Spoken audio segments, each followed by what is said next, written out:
Doctor साहब बोलो बोलो। देखी ना हमार बेटिया तो खाने नहीं के खा। टिकटॉक बनाती थी? हाँ। अच्छा, तो इसका टिकटॉक ये बीमारी न पकड़ा है? अच्छा, टिकटॉक की बीमारी कहा डॉक्टर साहब? आजकल यही सब मरीजे आ रहा है मेरे पास। देखिए ना, तो ये लेटा हुआ है। अच्छा जी, हमारा बेटिया के मुंह पर छाइयो होता। अच्छा, ये है।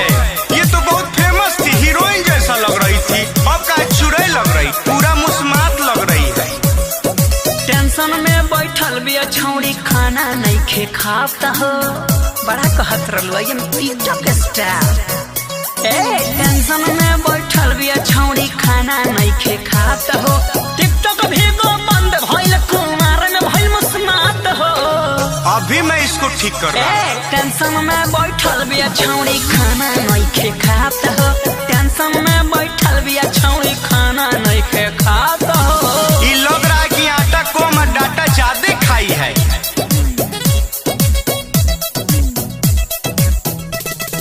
रोती या पीटी पीटी छाती। अच्छा, लागो त रही दाती।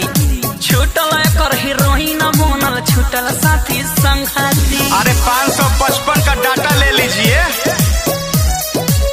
बंद भइला एकर कमाई, दूसरा धंधा कर लेगी। अब कैसे पैसा उड़ाई?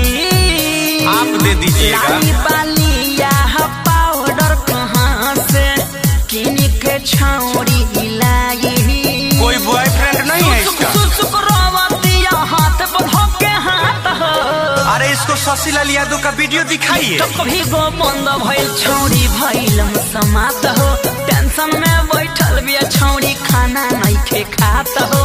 टिकटॉक भी गो बंद भइल छौड़ी, भइल मुस्मात हो।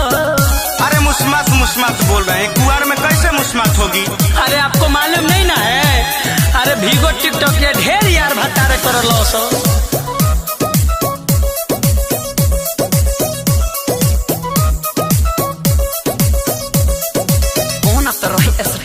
ओहो, मोबाइल अब बेकार। अच्छा जी। टिकटॉक पे 10 गो भीगो पर है यार। वो तो है, हमरो लड़कवा इसका फैन है।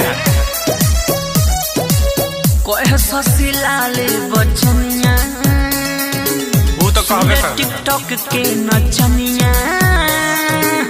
राहुल रसिक के संग फीट कॉले टाका, बना जौन का घर के कनिया।